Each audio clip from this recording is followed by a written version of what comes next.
sejahtera bagi kita semua. Kami dari kelompok 2 ingin mempresentasikan materi tentang tindak pidana korupsi. Dengan saya Roja Rahab, saya Felicia, saya Robi, saya Putri Nabila, saya Rita.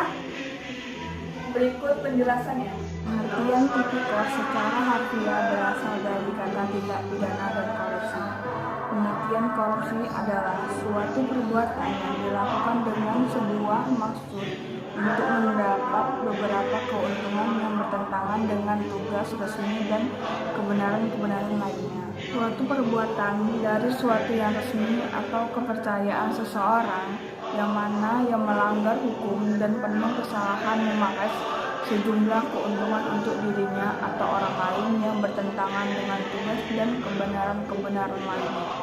Jenis perbuatan yang dikategorikan kepada tindak pidana korupsi yaitu pertama, sengaja mencegah, merintangi atau menggagalkan secara langsung atau tidak langsung penyelidikan, penuntutan, dan pemeriksaan di sidang pengadilan terhadap tersangka atau terdakwa ataupun saksi dalam perkara korupsi.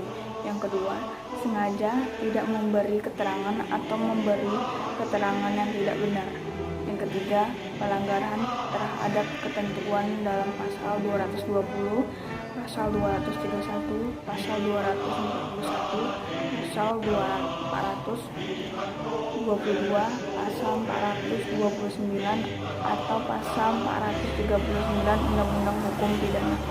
Yang keempat, saksi penyebut nama atau alamat pelapor atau hal-hal lain yang memberikan kemungkinan dapat diketahui identitas pelapor. Ketentuan saksi pidana pengaturannya terdapat dalam pasal 2 sampai pasal 13 Undang-Undang Nomor 31 Tahun 1999 tentang pemberantasan tindak pidana korupsi, junto pasal 5 sampai dengan 12 Undang-Undang Nomor 20 Tahun 2001 tentang perubahan atas Undang-Undang Nomor 13 Tahun 1999 tentang pemberantasan tindak pidana korupsi. Dan jenis-jenis sanksi dapat dijatuhkan yakni 1. Pidana seumur hidup, pidana penjara, dan pidana denda. Tugas dan wewenang Pengadilan Tindak Pidana Korupsi yaitu memeriksa dan memutuskan tindak pidana korupsi yang penuntutnya diajukan oleh KPK.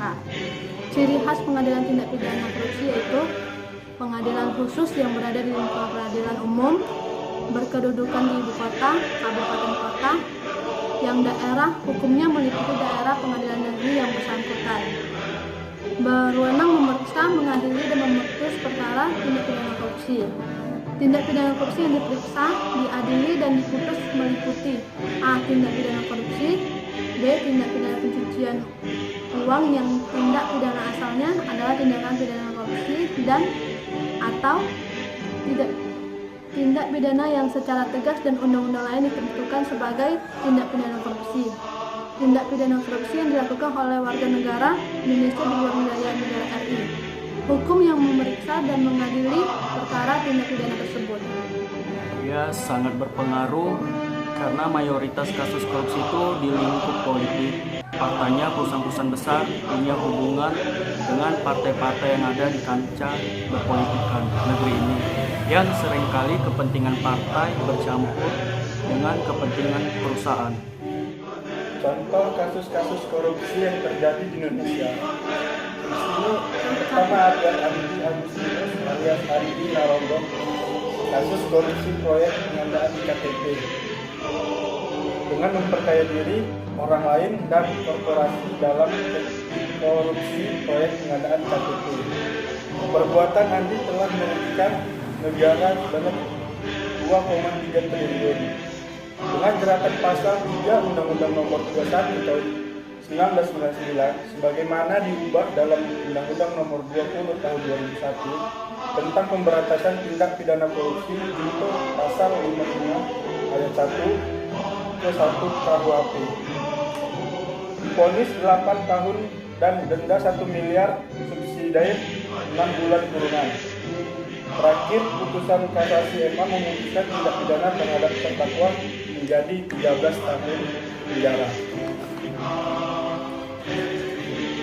Proses perjalanan pemeriksaan Andi Narogong pada tahap pengadilan 1 ditetapkan sebagai saksi justice kolaborator oleh Majelis Hakim Pengadilan. Tipikor pada Pengadilan Negeri Jakarta Pusat yang mengabulkan permohonan justice kolaborator atau JC yang diajukan Andi Agustinus alias Andi Narogong. Majelis berpendapat Narogong telah kooperatif dalam persidangan dan mengungkapkan nama-nama lain dalam kasus korupsi IKTP. Pimpinan Komisi Pemberantasan Korupsi atau KPK nomor 1536/2017 tanggal 5 Desember 2017 yang menetapkan terdakwa sebagai saksi pelaku yang bekerja sama atau justice kolaborator. Ini ada kasus kedua, kasus Setia Novanto, mantan Ketua Umum Partai Golkar, terbukti melakukan menyalahgunakan wewenang, melanggar pasal 3 Undang-Undang Nomor 31 Tahun 1999 yang telah diubah dengan Undang-Undang Nomor 20 Tahun 2001 tentang pemberantasan tindak pidana korupsi untuk pasal 55 ayat 1 ke 1 KUHP. Setia Novanto akhirnya divonis Majelis Hakim Pengadilan Tindak Pidana Korupsi atau Tipikor Jakarta dengan pidana penjara selama 15 tahun dan denda 500 juta subsidi kurungan 3 bulan. Selain itu, dia dijatuhi pidana pelanggaran berupa uang pengganti sebesar 7,3 juta US dollar dikurangi uang yang telah dikembalikan sebanyak 5 miliar subsidi 2 tahun. Sekian pemaparan dari kami atas materi tindak pidana korupsi. Semoga bermanfaat bagi